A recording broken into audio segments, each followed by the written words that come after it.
Dr. Michael Ogu is a senior lecturer at the Department of Political Science and Public Affairs, Babcock University. He joins me now for more. Welcome to the program. First, what do you make of Finland's intentions of joining NATO? Some analysts say there isn't any threat from Russia. So why this decision? Hello, Millicent. Thank you so much for having me. Good evening. Yeah, so the intention for Finland to join NATO, is only, it's only obvious considering the issues on ground.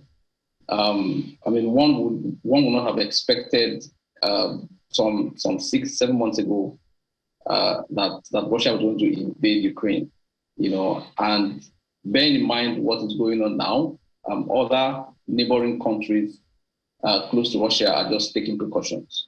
So I think the move by Finland, the move by Sweden to join NATO are just precautionary moves that these countries are making, to keep themselves safe. Basically, in the light of what is going on at the moment and what Ukraine has had to suffer in the last couple of weeks. So I'm not so surprised about these moves, and I just hope that Russia is able to see, the fallouts of the action that they have, of this invasion that they have continued to press on with. And Ukraine's foreign minister insists that the country wants EU membership.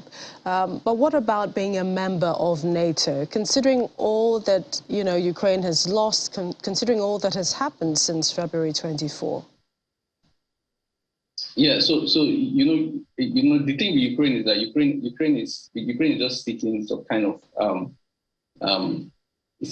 alliance. It's seeking some kind of belonging. It wants to belong to a certain international organization, to a certain group, to make itself more formidable.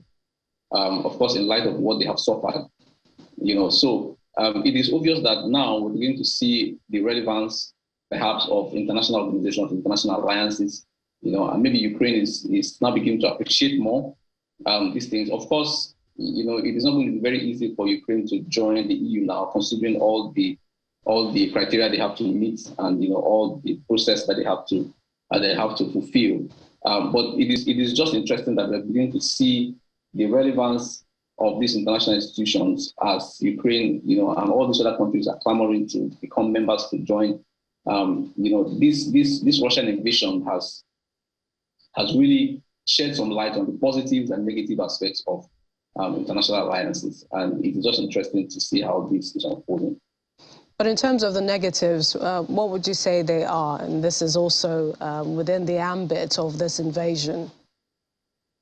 Yeah. So of course, the negatives have to do with the fact that lives have been lost. Right, there's so much property being destroyed. There's so much resources that are being wasted, and the fact that you can see that the Russian ideology, of being anti-West, is what has led this invasion, is what has continued to motivate and propel this invasion up to this point.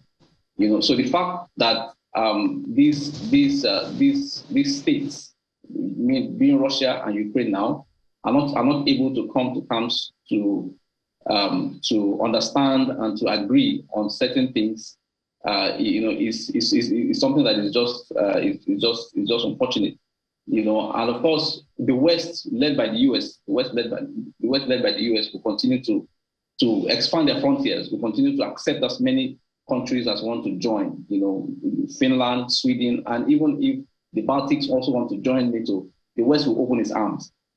This invasion has put Russia in a very compromising situation, because Russia, they have never envisaged the fact that this invasion will propel other states, to begin to review their membership of NATO and begin to seek to join.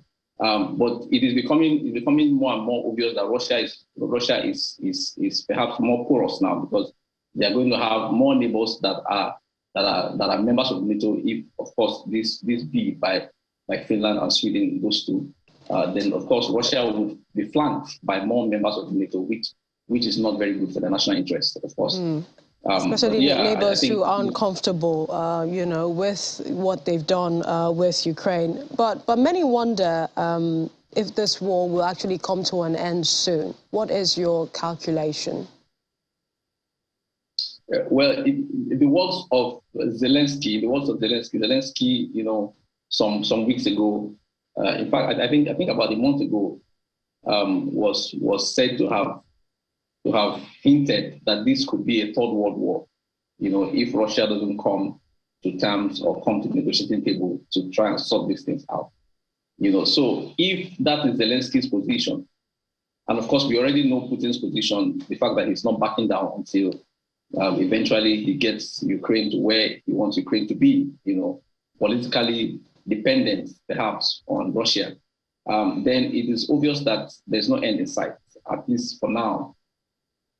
There's no end in sight. And I think that, like I've always been saying, you know, the two parties involved are the ones who hold the key to this conflict coming to an end. Putin and Zelensky need to come together and have a conversation. You know, there has to be negotiations that are not going to compromise the integrity of any of the states involved, you know, and that would lead to a win-win situation for both parties, because it is not possible to have a kind of zero-sum outcome from this conflict. You know. So in the near future, it is obvious that this war is going to continue until both parties involved can come and negotiate a peaceful settlement or a way out of this conflict.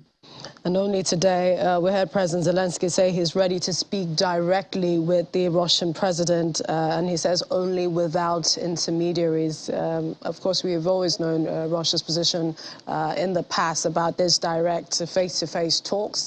Who knows? We'll hear from the Kremlin soon on what President Zelensky has said. But I'd like to appreciate your time on the program. Thanks a lot. Mr. Michael Ogu is a senior lecturer, Department of Political Science, Public Affairs with Babcock University. Thank you for joining us on the program. Thank you for having me.